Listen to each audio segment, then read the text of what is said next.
was a Microsoft executive who was ambushed and gunned down right in front of his 2-year-old daughter. Jared Bridegan was shot at close range on the evening of February 16th.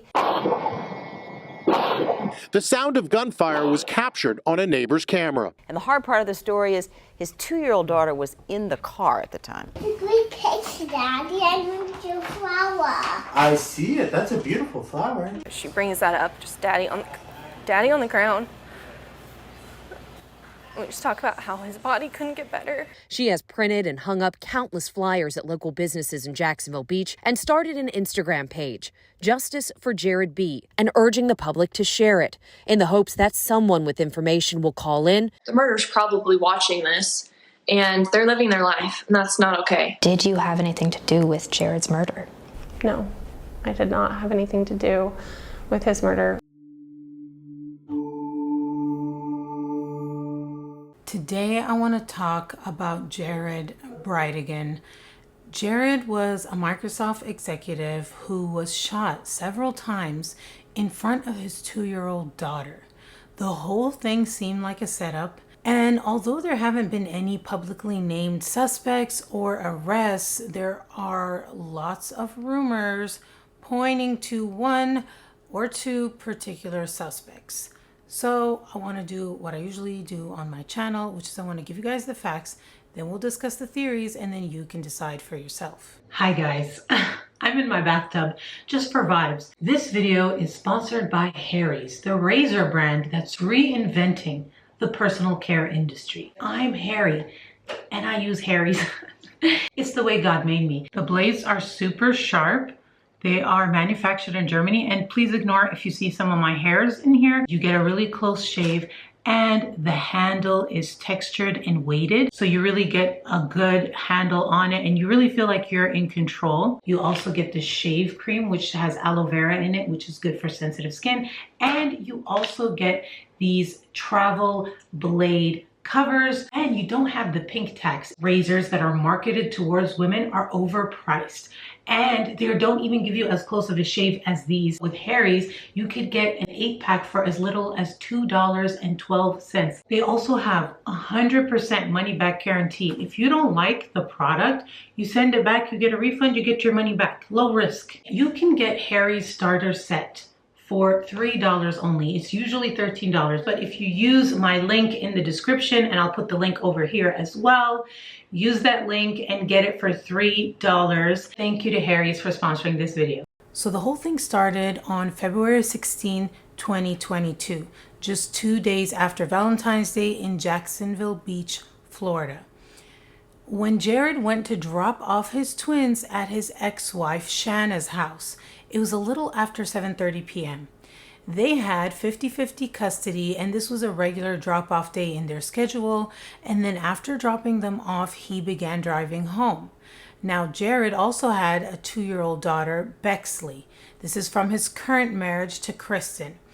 Bexley was in the car with him. Suddenly, neighbors in the area that Jared was driving heard gunshots. My family heard a pretty loud sound that sounded out of the ordinary. When the neighbors went to see what was going on, they saw Jared's car, which was a Volkswagen Atlas, in the middle of a one-way street with the emergency lights flashing. When they got there, they realized that he was shot and that his daughter was in the back of his car, strapped into the car seat. There were bullets in the car too, and it seemed like Jared had been shot multiple times. According to Kristen, Jared's wife and Bexley's mom, she says that Bexley remembers this. She'll say, boom, boom, boom, and then she'll say daddy on the ground. Bexley was in the car for 3 minutes after the shooting before anyone saw her and took her out. Then they called the police. When police arrived at the scene, they noticed that there was a tire in front of Jared's car. And they began to think that this was designed to lure him out of the car because the emergency lights were on. So he probably saw the tire, stopped, opened the car, came out to see what that was, move it out of the way, and boom, someone shot him. Meanwhile, Kristen is at home. So they lived in St. Augustine, Jared and Kristen, and he was dropping the kids off at Shanna, his ex-wife's home, in Jacksonville Beach. It's about a 45 to 50-minute drive. So at 8:30, Kristen was expecting Jared to come home, but he wasn't home. And then she was calling him, she was texting him, he wasn't answering. She was beginning to freak out because this was very unlike him. I just had this feeling in my gut that something wasn't okay. So Kristen freaks out. She decides she is going to drive to where she last knew Jared to be. And while she's driving, she's calling and calling Jared's phone. And finally, someone picks up, but it wasn't Jared. And then one of the policemen answered it. And that's when I knew, like, I asked if my husband was okay. I was just told to drive to the police station. And I asked it again, the same thing, just come to the police station. But that my daughter was okay. So the investigation begins and they're trying to figure out who shot Jared. Kristen is going to all the media and talking about it, trying to figure out who did this. And she's asked, like, does he have any enemies? Any known enemies, Kirsten? Jared was loved by the majority of people in his life. Good man. Very few people had an issue with him. Jared worked as an executive manager of the user experience at Microsoft, and Kristen worked at Microsoft too as an account manager, but she had recently quit her job at Microsoft to become a full-time stay-at-home mom, and that was their work experience. So then people are saying, well, did he have any issues at work with any of his coworkers? And again, it was like, no, everybody likes him. He's such a great guy. Then there was this break in the case, and it was about a truck.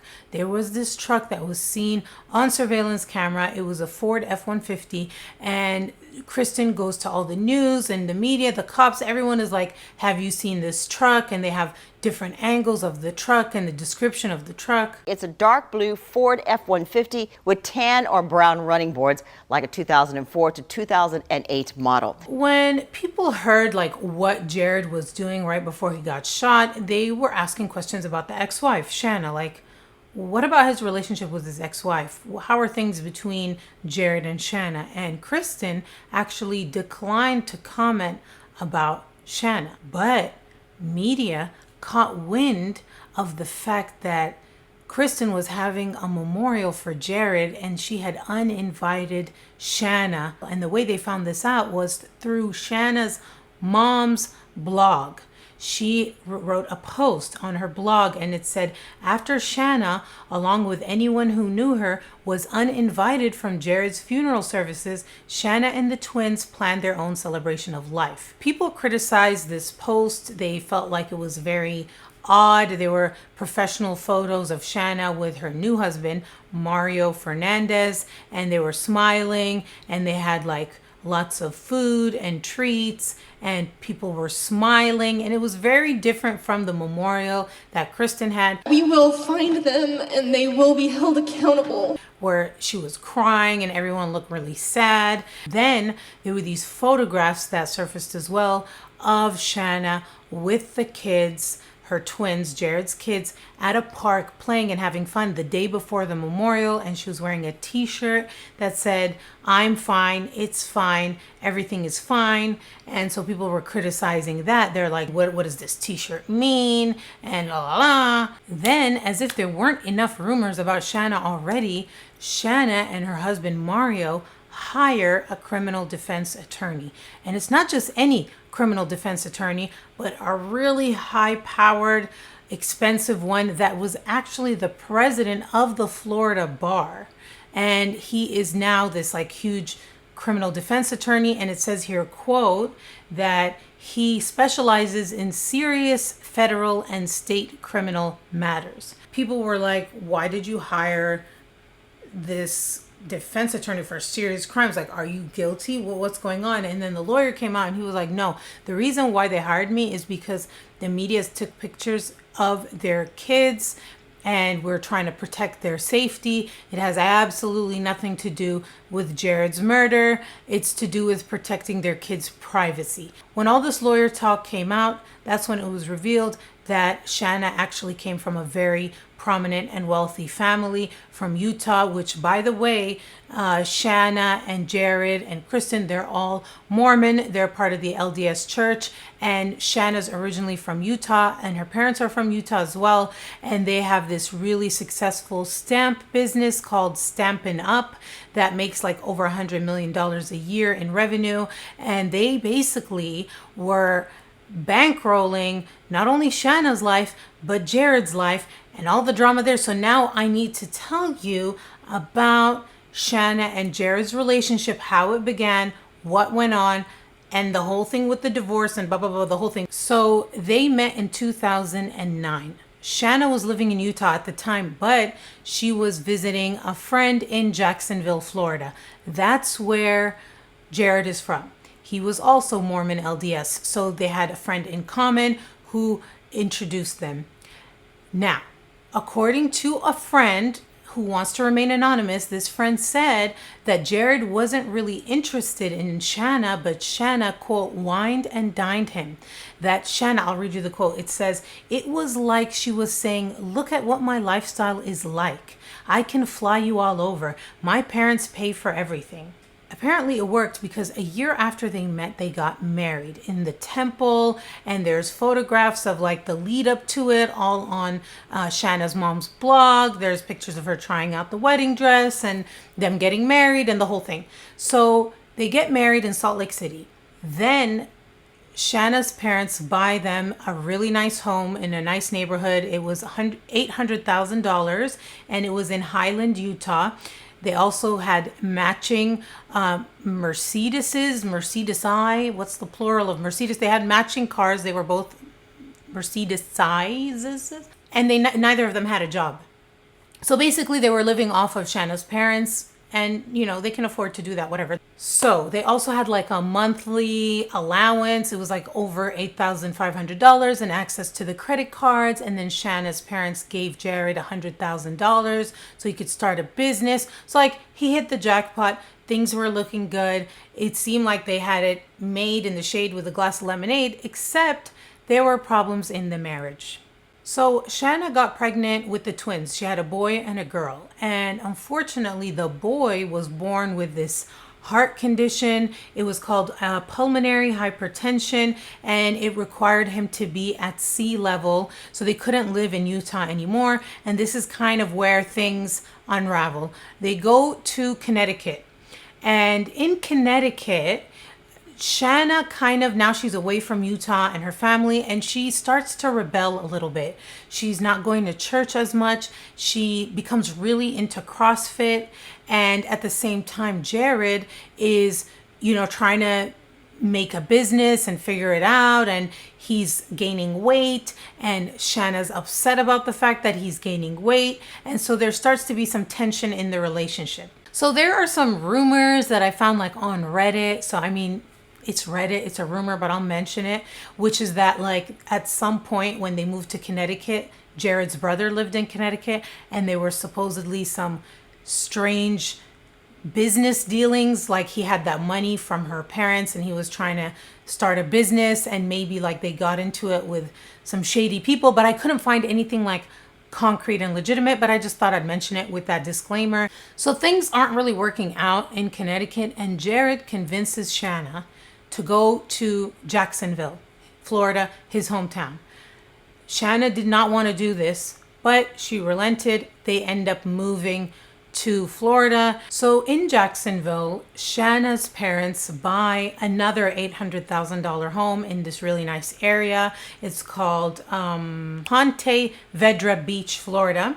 This time, Jared is going to school online. He's getting a master's degree at an art and design college, and things get even worse because Shanna is still into CrossFit. She has a personal trainer. She's like changing her appearance. She has shaved her head. Like she's got a whole new identity. She's not going to church anymore. Jared is still, though, going to church, very much in the faith. So there's this divide between them. Then I had a major brain fart, sorry. Shanna had an affair with her personal trainer. And Jared finds out because of emails. He finds some emails between them that confirm they're having an affair. He confronts her about this and she tells him, I'm not in love with you anymore. And he is like wanting to save the family and save the marriage and keep them together and everything. And she's like, no. And she ends up filing for divorce. Even in the divorce filing, she says, we're not in love with each other anymore. And this is when it gets even worse between them. Shanna filed for divorce February 23, 2015. Okay, this was 5 years into their marriage. And they start fighting over everything. The first thing is Shanna wants the home, you know, the home that her parents bought. She wants exclusive rights to the home and she wants primary custody. Jared says he wants the home too. He wants primary custody and he wants alimony.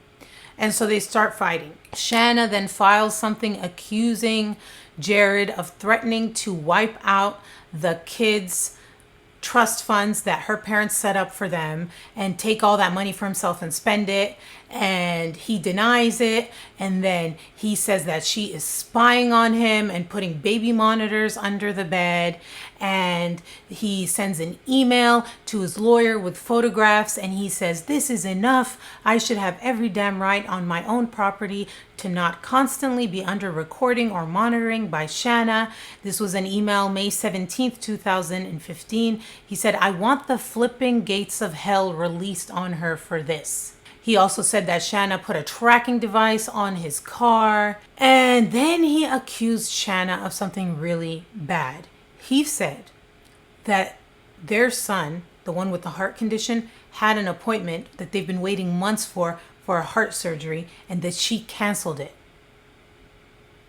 Now, the thing is, I don't know if any of this is true or not, but there's just like all these allegations between them, but we don't know exactly if she did that or not. The divorce ends up being finalized July 2015, so a few months after it was filed. However, the custody battle was non-stop. Now, during the custody battle, both of them had remarried.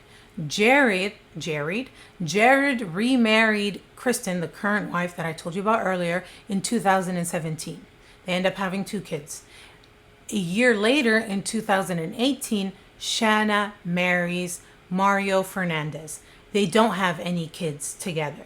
According to a filing by Shanna's lawyer, it says here, quote, the father is currently insisting that the mother's new husband may not exercise overnight time sharing with the minor children when the mother is away. He is additionally creating problems with the mother's new husband being involved on a more general basis with the minor children. However, he insists that his own new wife should be fully involved in the children's lives. Jared did not like Mario. Let's talk a little bit about Mario Fernandez. What we know about him is he served in the military. His brother did too. And then the other thing we know about him is he had this thing with investigation against him for animal cruelty.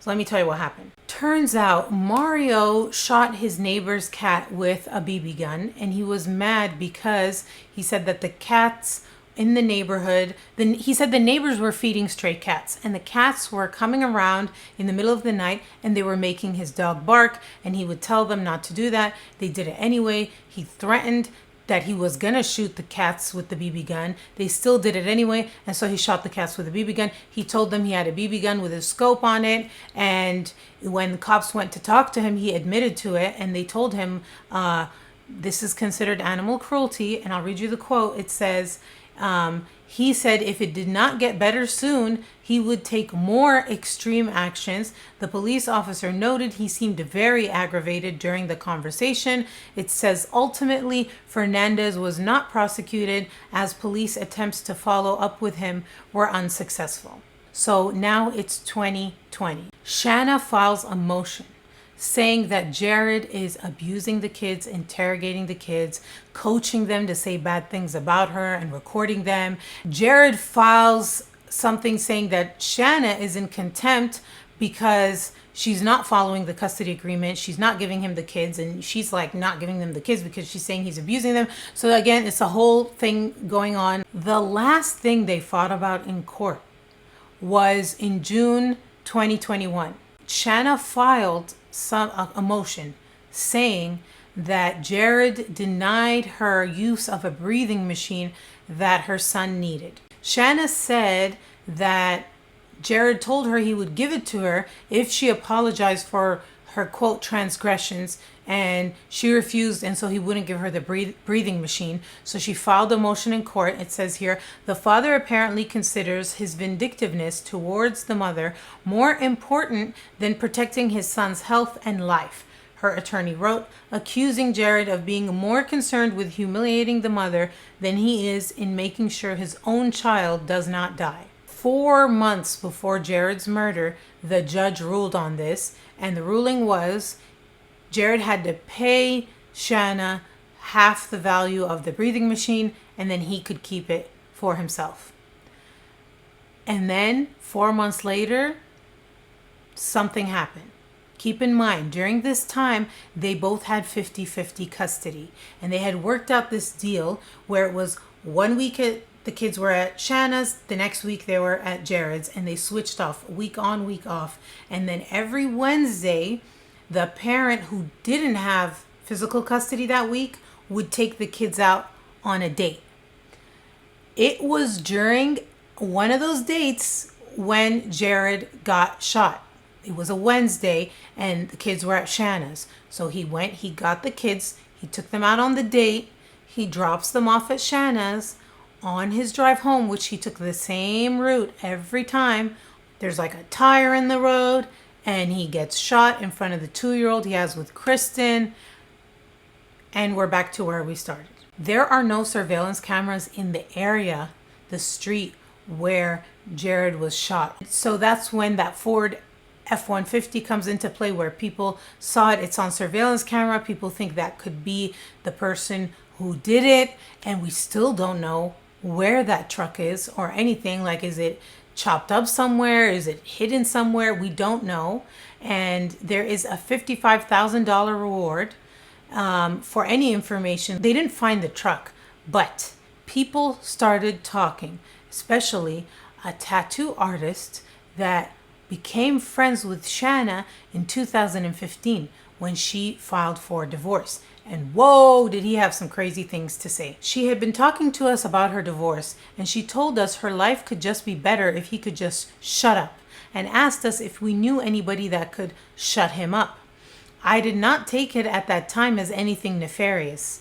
In hindsight, I can see how that can be taken differently now. So this employee wanted to remain anonymous. He said that she wanted a genital piercing, and that was like the first thing she wanted. She didn't have anything on her, and that was the first thing she wanted. Then she goes back, she gets an upper ear piercing, a navel piercing. This tattoo artist said she went from this goody two-shoes girl to this wild lady.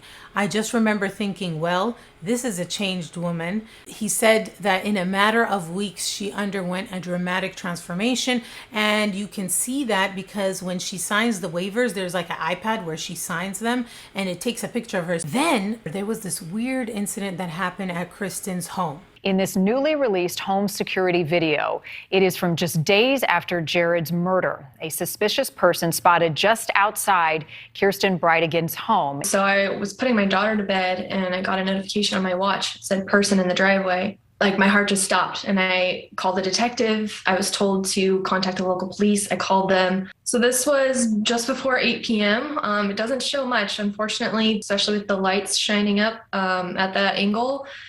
It's blurry. They couldn't get a good identification on the person. We still don't know who that person is. As you can see from the video, there's a lot of lights. It's very blurry over there. Is it a man? Is it a woman? It looks like, do they have blonde hair? Is it connected to what happened to Jared? I don't know, but some people think it is. It's very strange. I thought I'd mention it. And then the moment everyone was waiting for, because Shanna was quiet throughout all of this. She wasn't speaking, she wasn't saying anything, and then boom, she did an interview. I do want people to understand, where I'm coming from. Our first question, Why have you stayed silent? I was asked to not talk to the media or give a public statement, but with the level of speculation, I felt that now it was necessary. She was asked by Jared Bridegan's widow, Kirsten, not to speak publicly. Anytime divorce comes into any situation, it's messy. I fell to the floor because I was devastated for what I was going to have to tell my kids. His family did not invite me or want me there. Did you have anything to do with Jared's murder? No, I did not have anything to do with his murder. I asked her if she thinks she will face criminal charges. She says no, that she's cooperated with detectives. Do you have any idea who might have done this? I do not have any idea. As I said, we've been divorced. We don't run in the same social circles. All I know is that I would never want anybody to go through this. I wish things could have been and could be different. And Shanna told me despite this happening in her neighborhood, she has no intention of leaving Jax Beach or Jacksonville. Remember the tattoo artist that said she wanted to shut someone up? She said that she did say that, but she says people say these things when they're having a bitter divorce and they don't mean it, because this is an open case. And Kristen, Jared's wife, she has an Instagram called Justice for Jared, and she's asking people to share and talk about this. So I want to give you guys some phone numbers. If you have any information about this case, contact either the Jacksonville Beach Police Department at 904-270-1661, or you can also contact First Coast Crime Stoppers at 1-866-845-TIPS. You can do this anonymously. There is someone, a source at the police station, who says that Shanna and Mario are suspects, but that they're just waiting on certain pieces of evidence that are taking a long time to come in. And that's why they've not publicly said anything. So just because they haven't said anything doesn't mean that's not what they're thinking and looking at. These things just come out of nowhere. You know what I mean? So those are the facts. Now let's discuss the theories. I'll be honest with you guys. This is one of those cases where there's one really popular theory, but there are still a few others that have some people who really believe in them. So I do want to mention them just to give you guys like a full picture. So let me start out with the one that everyone's talking about, which is that Shanna and Mario did it. Okay. So a lot of people talk about what's the motive. Okay, they had 50-50 custody.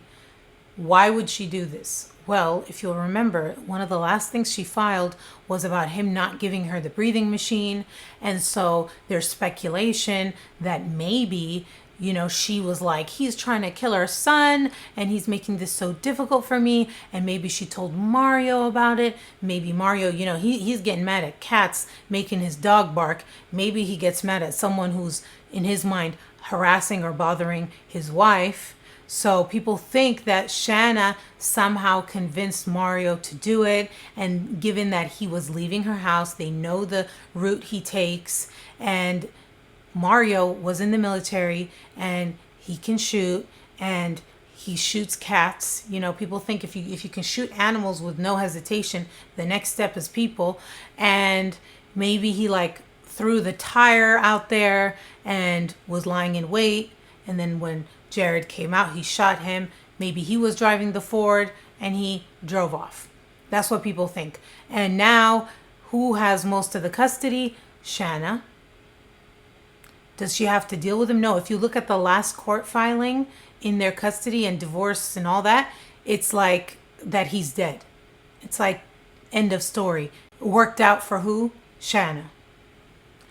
Also, the fact that she hired a defense attorney, a criminal defense attorney, like so early on, and like a really top one that specializes in serious crimes. Not what you would think if she was just worried about the media taking pictures of her kids. People think that's a sign of guilt. Then she told the tattoo artist she wanted to shut him up. That was years and years ago in 2015, but maybe that was a thought, and over the years, you know, it took all of those years for the thought to turn into action. I don't know.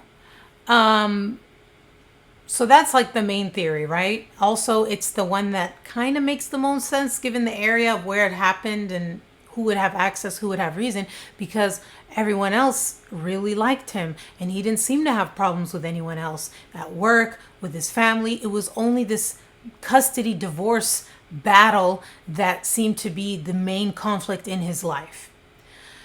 So let's entertain some other theories though, because remember I told you about the shady work and there were rumors about that. Well, some people think that maybe he like pissed off the wrong people, some investment went bad, maybe he like did something to some people and they were mad about it and they organized this hit. It's not impossible, but is it likely? I don't know. There's not a lot of supporters of this theory, and that's really all I have about it. So I thought I'd mention it. And then the last theory is like a random attack. The police say it was targeted, but there's this expert that came out and he said targeted just means they knew who they were targeting, but it doesn't mean they knew him. Maybe someone decided, I'm going to kill someone tonight. I'm going to throw out a tire and the first person who stops and gets out there getting shot. Okay, maybe, but it's very strange.